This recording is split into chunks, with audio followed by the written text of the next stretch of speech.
Hi and welcome to Prepping Essentials. Well, I was out shopping at the weekend and watching the Christmas shoppers getting ready, all running around in a blind panic, emptying the shelves and filling the baskets as quickly as they could, and it got me thinking about the subject of food and in particular long-term food storage. I've done videos on this before, but I thought that I'd give you an update on what I'd learned in 2019 and what I intend to keep doing in 2020, so let's find out.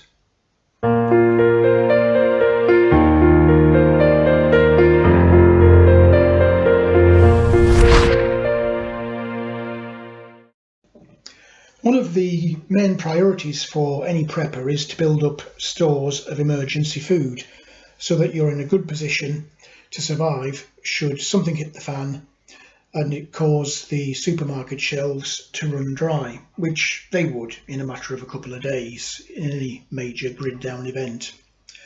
And 2019 has seen quite a few events which brought the subject of food into focus. There have been major weather events across the world, with widespread flooding in the food production areas of the US and droughts in other countries such as Australia, where food production is key. There have also been some major sicknesses or illnesses which have affected the livestock populations around the world. One of the biggest ones recently was the African swine fever plague, which has hit the Far East. This year alone in China, there's something like 10 million pigs have been slaughtered because of this virus. So it brings the subject of emergency food into focus. For people who might be just starting out on the prepping journey, it's quite important to stress that building up stores of long-term emergency food isn't difficult and needn't be expensive. And hopefully, as you watch this video, you can be reassured and given some pointers on what you should be storing, how much and where. If you've seen my previous videos, you'll know that my kitchen is extremely small. It's actually about 6 feet wide by about 12 feet long. Not that many cupboards in it, apart from that tall one that you're looking at right now. But I still manage to store quite a bit of food in here. The kitchen's great for storing the canned goods and my normal food pantry, but when it comes to long-term bulk storage for toiletries or dried foods, I move up here into the roof space, and I've got these large blue plastic bins. Some are full of toiletries, but the majority is full of long-term dried bulk foods such as rice and pasta, flour, sugar, things like that. I use those blue buckets as well, black buckets as well. You'll have seen those in previous videos. So I've got quite a few of those stored up here in the attic, in the roof space, along with self-defense products and a variety of other prepper related equipment and stores. If you've been watching my videos for any length of time, you'll probably know that I started off bulk food storage back in 2014.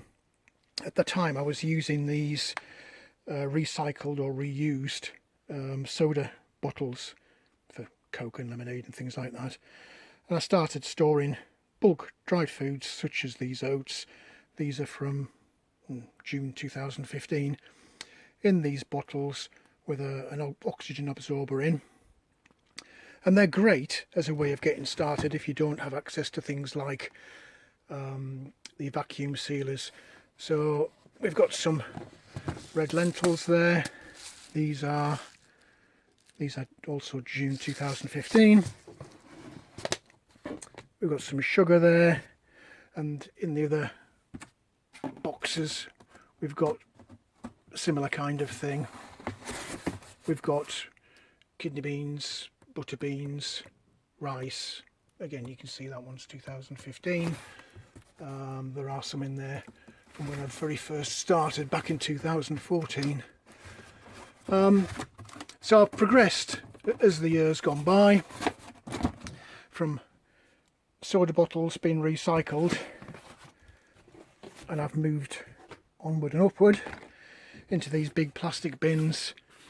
I got myself a, in fact it's over there, look, a vacuum sealer earlier on this year, and since then I've been packing everything into these vacuum bags. So I've got lots of this rice, spaghetti, and I moved on into other areas that I wasn't previously storing, such as flour, and also started in bulk with sugar and powdered milk, things like that. So I've gradually expanded, and I've learned quite a few things as the year has gone on about long-term food storage and what to store, and perhaps more importantly what not to store. So I thought I'd share some of my learning experience in this video. So focusing on the bulk dry food storage to start off with, as I said earlier, I used to do it by storing in these recycled soda bottles. As you can see, there's some rice there from 2014, and you can probably see the bottle is still crushed where the oxygen absorber has sucked out all of the oxygen. So that's 5 years old, as is this bottle of, well, actually this one's 4 years old, this bottle of kidney beans, red kidney beans. And again, you can see from the bottle that it's still crushed where the oxygen's been sucked out. And I simply just decant these as and when I need them into these glass jars. So I've got porridge in that one, I've got rice in that one,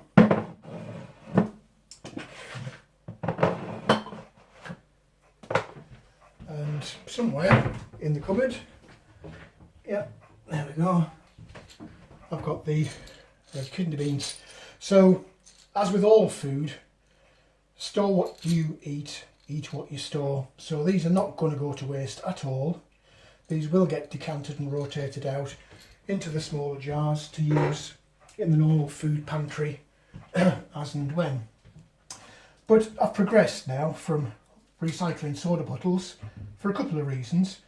First reason is this is difficult to store, the shape of the bottle as against little blocks like this. They will stack and store a lot easier than these bottles will. And also you're having to save to recycle the soda bottles, and I don't actually drink, well, hardly any in fact, Coca-Cola or lemonade, unless of course I'm having a cheeky vodka, but that's not very often. So I've progressed this year to buying a vacuum sealing machine and these rolls of vacuum sealing bags, and that's what I do now. So focusing on the dry food stores first, these are your necessities for any meal. They're the ones that you're going to use day after day to give you the bulk of your calories and proteins. Easiest one is rice. This will store pretty much indefinitely once you've vacuum sealed it. Can't be simple. You just get the bag that it originally came in, give it a little slit, stick it in the vacuum sealing bag, into the machine, it sucks the air out, and you end up with a nice little brick like this. Rice, I get in 1 kilo bags. At the moment it's 45p upwards per bag, so if you shop around you will get a kilo for 45p. That kilo bag will give you 13 servings, because each portion or each serving is 75 grams, and that serving will give you 150 calories and 3 grams of protein. So rice is a classic. If you don't eat rice generally, can I suggest, sounds a bit cheeky, give it a go, because as a long-term bulk storage food it's excellent. As is this pasta. You'll notice that this is not in a vacuum seal bag. I have experimented with this and it is damned difficult to get the bags to seal. There's so much air in these pasta tubes, it's almost impossible to get it out. I did experiment a few times, it was just wasting the bags, so I stopped. This comes in half kilo bags as opposed to kilo bags. It is, however, the same price as the rice, 45p upwards, depending on where you shop. But I get it at 45p in my shop. So this half kilo bag give you 5 servings for your 45p, and each of those servings will give you 185 calories and 6 grams of protein. So pasta is excellent, and you can make so many different things with pasta. Again, if you've not tried it, can I suggest you do? Like the rice, it is a premium long-term bulk storage product for any prepper to have. On a similar vein, spaghetti. I don't actually store a lot of spaghetti, to be honest. I really only use it for making spaghetti bolognese, whereas the pasta you can do lots more with it. But I do store it because, again, like the pasta, it's a good source of calories, proteins, and it is extremely cheap. I think I'm paying something like 20p per 500 gram packet. So it is in my stores, but not as much as the rice and the pasta. One other thing that's definitely in my stores, you'll have seen this in previous videos, porridge oats. Same as the rice, slit the bag, stick it in the vacuum sealing bag, suck the air out, and you end up with these little bricks, dead easy to store and pack away. Like the rice, it comes in kilo bags. It is a little bit more expensive, but then 75p. Is that expensive for a kilo of porridge? I don't think it is. I think it's pretty damn cheap actually. And when you consider that out of this kilo bag, you're going to get 25 servings, and each of those servings will give you 165 calories and 4 grams of protein. Again, it's an essential must-have item in any prepper's long-term storage. I have porridge every day for breakfast. I don't actually use the bulk porridge, I use that for long-term storage. I use, for convenience, these sachets that go in the microwave. Again, these are ridiculously cheap, and I've got, I don't know, 20 or 30 boxes of these. My breakfast's pretty much sorted out for a year, but if push came to shove and the shops stopped, I have got my bulk stores to fall back on. And as I said before, eat what you store. I do that. I decant my bulk stores of porridge into these little jars, and I make my own little sachets, essentially. Before I go off the long-term bulk dried foods, things that I've learnt this year. Well, I've been making my own bread for a while now, and I figured that come grid down I would want to continue to do that. So I am started this year to store away kilo bags of flour. Exactly the same principle as the other bags. Slit it, it's a paper bag. Slit the bag, stick it in the vacuum sealing bag, and suck the air out, and away you go. You've got this brick to store. So I'm busy building up my stocks of flour, as I am too with sugar. I realised that I had very little sugar on hand. Now, to be fair, I only use it really in teas and coffees, and perhaps the odd bit of bacon here and there. But again, it was something that I didn't have a lot of, and prices are going up, so I figured, what the hell, I'll start bulk storing sugar as well. Again, on a similar vein, you might have seen in previous videos that I store away dried powdered milk. In fact, I've got some here. I don't use it really on a day-to-day basis. I use this one because, as you can see, it's opened, so I am using it, but that's because the expiry date is coming very, very close and I don't want to waste it, so I am using it. But again, I realised that storing these containers is actually quite difficult because of the shape of them. It's a paper or cardboard tin as well, so long-term storage, not the ideal container to store it in. So I literally decanted out into these bags, put them inside a Ziploc bag, slit that, put it inside this vacuum sealing bag, and I end up with a brick of dried powdered milk. You might notice I've popped in the instructions as well because they're on the container, and of course I'm decanting the container and throwing that away. I just end up with a white substance, not what you want to get caught of lots in your attic, but I would never remember what the mixing ratio was, so I just popped it on there and slipped it inside the bag before I sealed it. So that's long-term bulk storage of dried foods pretty much taken care of. I'd always done rice, pasta and porridge oats, but I hadn't really, apart from the odd recycled soda bottle, I hadn't really thought about sugar. So I have started vacuum sealing that. I've not done flour, but this year I've realised I should have been doing, so I've been playing catch up with that. And that way of storing the powdered milk was really just to make storage easier than having lots of those shop bought containers, and it preserves the life a lot longer than the shop bought container will as well. So that's dried bulk storage.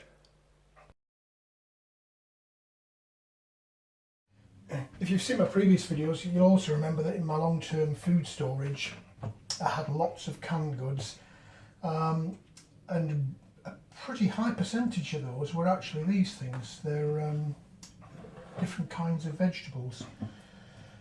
So we've got chickpeas there, we've got mushrooms there, kidney beans, tin tomatoes, peas. I also stored things like carrots and butter beans, a variety of different vegetables, some of which I use in everyday cooking, though not that often.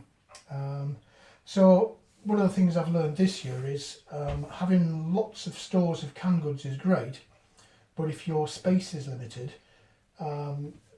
perhaps it's not best to have every single different kind of vegetable. So I eat peas, carrots, beans regularly, but I found that I was storing lots of individual tins of peas and carrots and different kinds of beans.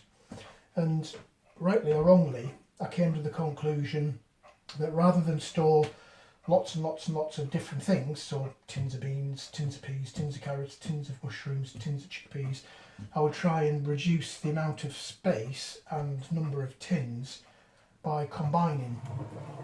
What do I mean by that? Well, as I'm on my own, there's only me. If I were to have a meal of peas, carrots and some potatoes perhaps, I'd be opening a tin of peas. Well, there's more than one serving in a tin. Similarly, one tin of carrots, again, there's more than one serving. So what I've decided to do was to use up all of the individual vegetables in tins, and in terms of long-term storage, to focus on these, which is mixed vegetables. So in these tins you get peas and carrots, and depending on where you buy them, you might get other things like potatoes or perhaps beans, green beans. So instead of storing a tin of carrots and a tin of carrots, I have one tin of mixed vegetable. One thing I have noticed on canned goods, and I don't know if you've noticed it as well, but the price of tinned vegetables in particular, and in some cases the availability of tinned vegetables, prices are going up and availability or variety seems to be coming down. So perhaps it's not a bad thing, rather than storing lots of tins of different veg, to focus on the ones that you like. And in my case I like peas and carrots and turnip and potato, and in these mixed veg you can get all of those, and one can is one serving rather than having 2 or perhaps 3 cans. So that was my thinking, rightly or wrongly. So gradually over this year I've started weeding out individual tins of individual vegetables and replacing them with stores of tins of mixed vegetables. I mentioned potato a couple of times there in those tins because it's a vegetable. You'll remember from a previous video I was storing this instant mashed potato. I still am. As you can see, I'm rotating out because I do use them as the expiry date comes.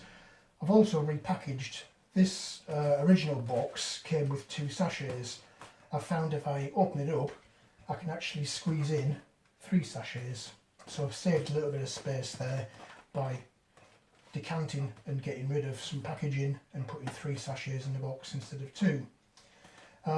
It is really good. I do like potato. It's great in terms of a source of carbs and proteins, etc., and calories.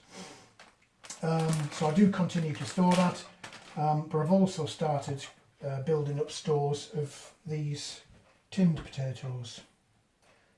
Again, they're a longer shelf life than the instant mash. These will go for several years rather than just a year or slightly over a year on the mashed potato. So they're more robust, they're easier to store, you can stack them. These cardboard packagings do take up a lot of space, and they're quite flimsy as well. It's easy to damage those, whereas it's not easy to damage a tin. So that's vegetables. A bit of a change in my thinking there. Maybe you can tell me what you think, rightly or wrongly. One thing I did realise I wasn't storing enough of when it came to making meals were these stock cubes or gravy mixes. Now, I have got lots of tins of gravy mix in the normal cupboard. There's 2 or 3 more back there. That's just the one that I'm using currently. But I did realise that I wasn't storing enough of these. When you look at how many is in a packet, there's 10 in this one, there's 12 in that one, and you think about how many meals that you're going to get out of those, I realised that I wasn't storing enough. So again, I've made a conscious effort this year to try and build up stocks of stock cubes. Finally, kind of a linked thing, I've talked about pasta and rice as staples.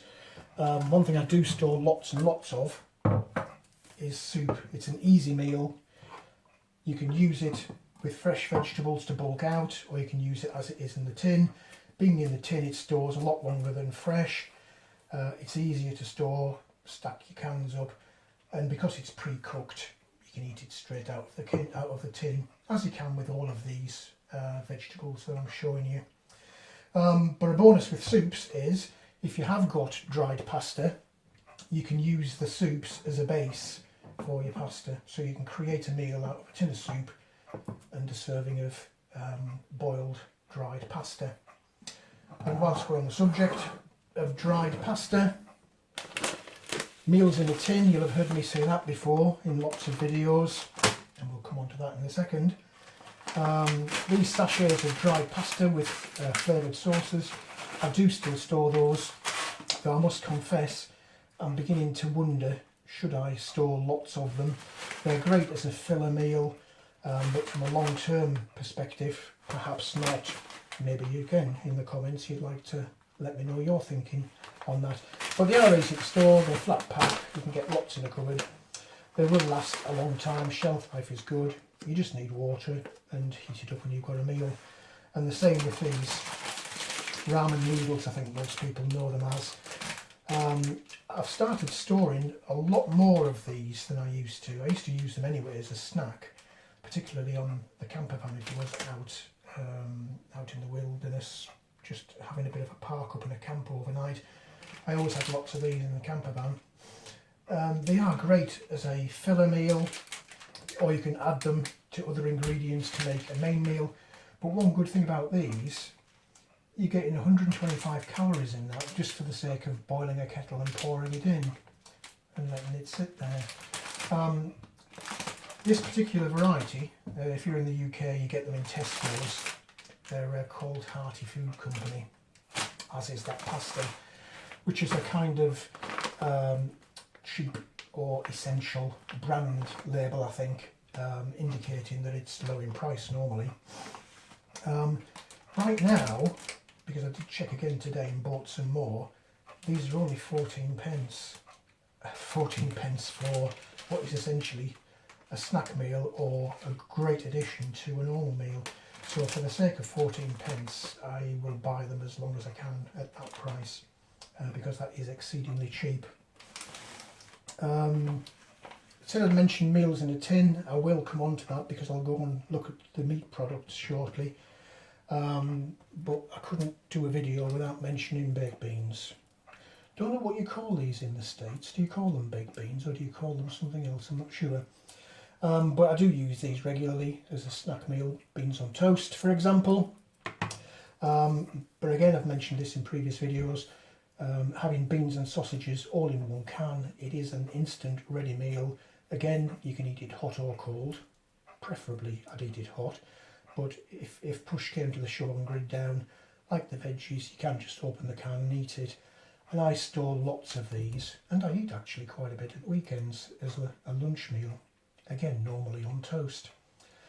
So I do store lots and lots of those because it is a meal in a tin and it's instant and it's very cheap. I forget what these are now, though the price has gone up this year, I noticed, as with most things. I think I'm paying something like 49p a can for the beans and sausages. Again, it's out of a supermarket, but it's like an own label product. So they are cheaper than the supermarket brand or the Premier kind of Heinz variety. But they are essentially the same bloody thing. It's beans and sausages in a can. And on this can, you're actually getting nigh on 500 calories out of that one can. So it is a meal in a tin. Add some bread to that, or perhaps add some pasta or something else to it, noodles perhaps. And you've got a main meal for very little money, but with lots of calories in it. Anyway, enough of the rambling. We'll move on to meats.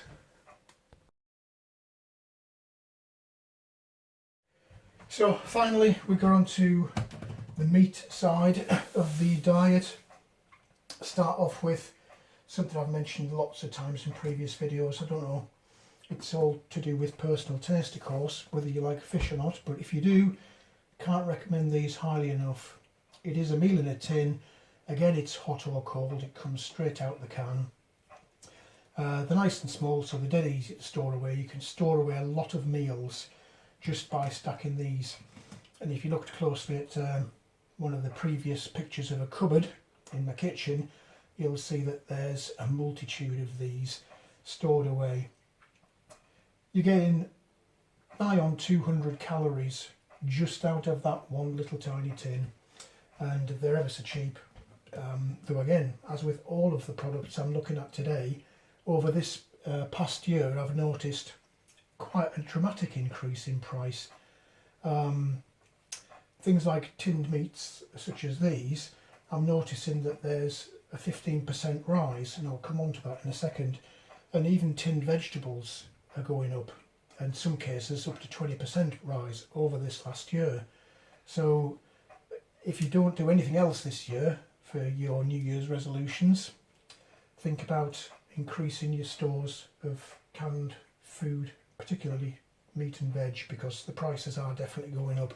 And given all of the problems we're having this year across the world with crop failures, pig swine flu in China putting meat prices of pork through the roof, the price is only going to go one way. The worst thing that will happen is you'll eat some cheap food next year that you've had stored away, rather than taking the price increase year on year. Anyway, I digress. Fish, sardines, very nice, hot or cold. I generally have these on toast as a snack meal, but bang for buck, I think these are around about 45p a can now. They used to be 30 odd pence, but they have definitely gone up. So yeah, sardines in a can, can't fault those. Working our way through, start at the kind of cheaper end of the scale, if you like. Cans of ravioli, so pasta parcels with some minced beef inside, covered in tomato sauce. All of these are edible straight out of the can.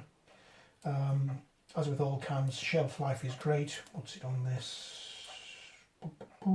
July 2021. I hadn't actually stored these before. I'd focused on the tins of just pure meat. But the more I looked at them, I thought it is a meal in a tin. And if you don't try these to find out whether they taste good or not, you'll never know. So on a spur of the moment thing, I picked up a few cans of this, tried them as a snack meal one weekend, and actually they're very tasty. So I've started stocking up on those. Similar kind of vein, meatballs in tomato sauce. Again, wanted to try these to see how they were. To be fair, the tomato sauce isn't that tomatoey, and the meat is obviously reclaimed or processed meat. So whilst I wouldn't go wild on them, I have got quite a few tins just stacked aside as an emergency meal. Progressing on, curry in a tin. I've got chicken and beef because I do enjoy curry. I enjoy it on rice, obviously. I do have bulk dried rice, as you've seen, stored away. I also have lots and lots of packets of this microwave rice. It's so simple. 2 minutes in the microwave, just tear the packet open slightly, let it steam away in its own packet in the microwave. 2 minutes, you've got rice. At the same time, you can be heating one of these cans up, pop it on your rice, there's your meal. And there's a surprising amount of calories in these, actually. This particular one, there's over 400 calories in that chicken curry tin, so add that to your rice and you're getting quite a substantial meal, both in terms of volume and in terms of calories. So yeah, different varieties of curries. As I say, with all of these things, try them. Just buy a tin and see how it is. Some will be better than others, some will be absolutely terrible, because I've had lots of those. But until you try, you don't really know. So moving on, got a couple more ready meals here. Chili con carne in a tin, same as the curry essentially. Pop some rice in the microwave or in the pan, heat it up, heat this up, stick the two together, and you've got yourself a nice meal. I was quite surprised actually how tasty this was and how much meat there was in it, because normally with these things you don't get very much meat, but there is a surprising amount in there. Unlike this one, I have to say, spaghetti bolognese, another meal in a tin. I have got quite a few of these which I'm rotating through. To be honest, I wouldn't actually long-term store these.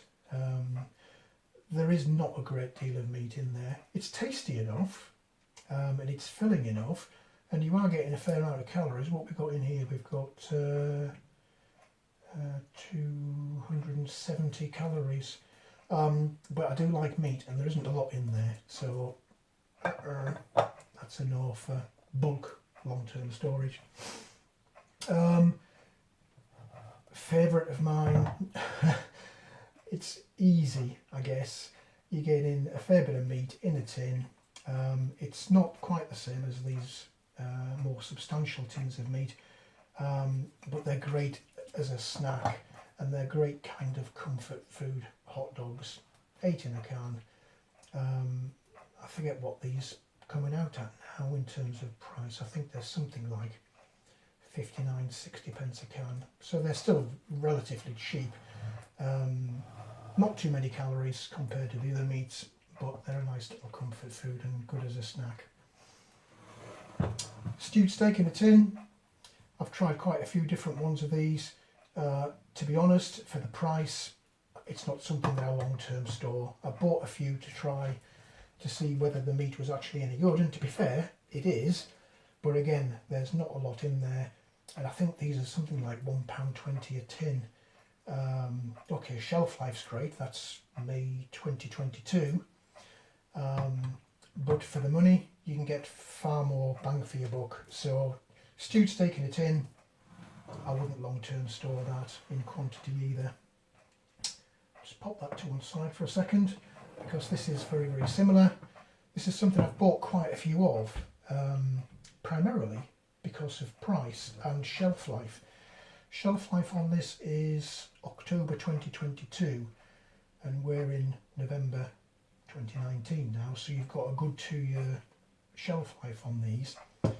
Essentially it's 4 kind of McDonald's type burgers in a tin in gravy.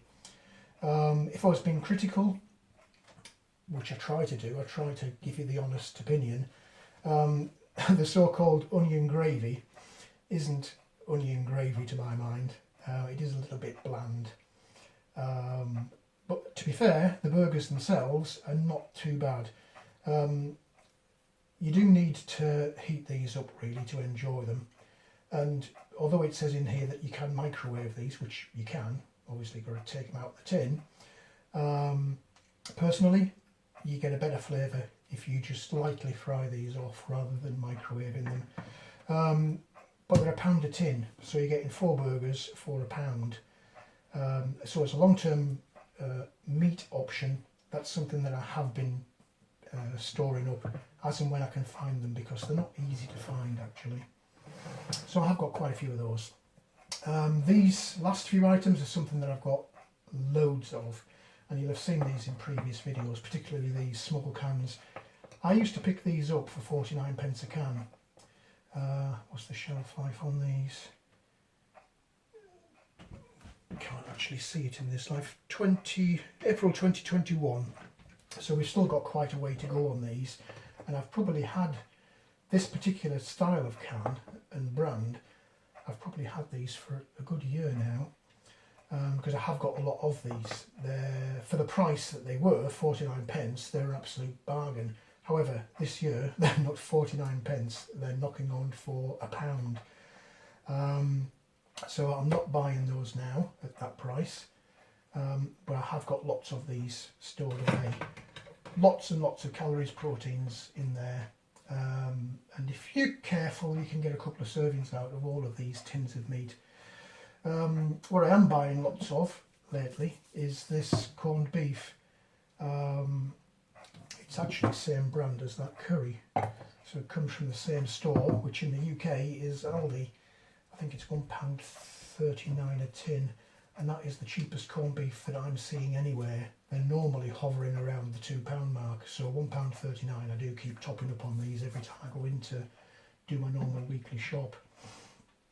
Similarly, these small tins of chopped ham with pork, they used to be 99p, they're now £1.15 upwards. So there's quite a markup this year on price of tinned meat, but it is something that I do buy. But what I buy more of now, having done lots of taste testing and considering calories, is this bacon grill. Most people call it Spam because there is a brand called Spam, but essentially this is the same thing. If you see in the UK bacon grill, essentially it's Spam. Cooks the same, tastes the same, shelf life is the same. Difference is price. These again used to be £1, they're now anywhere from £1.15 to £1.30 depending which shop you go to, but you get double calories compared to your normal pork out of this bacon grill. So that's something that I always buy. I keep topping up on as I go along. So that's tinned meats. I'm going to kind of wind down now towards the end of the video.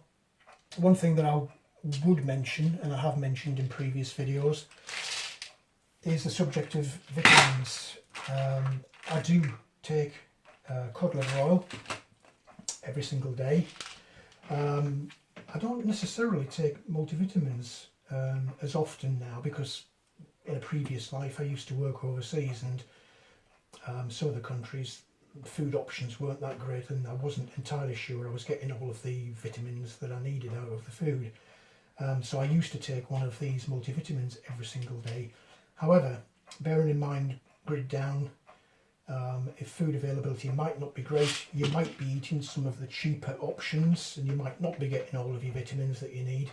So I would stock up on multivitamins. I've got well over a year's supply, knocking on 2 years supply now of multivitamins. Even though I'm not doing them regularly, I've certainly got a couple of years of cod liver oil because I do use those regularly.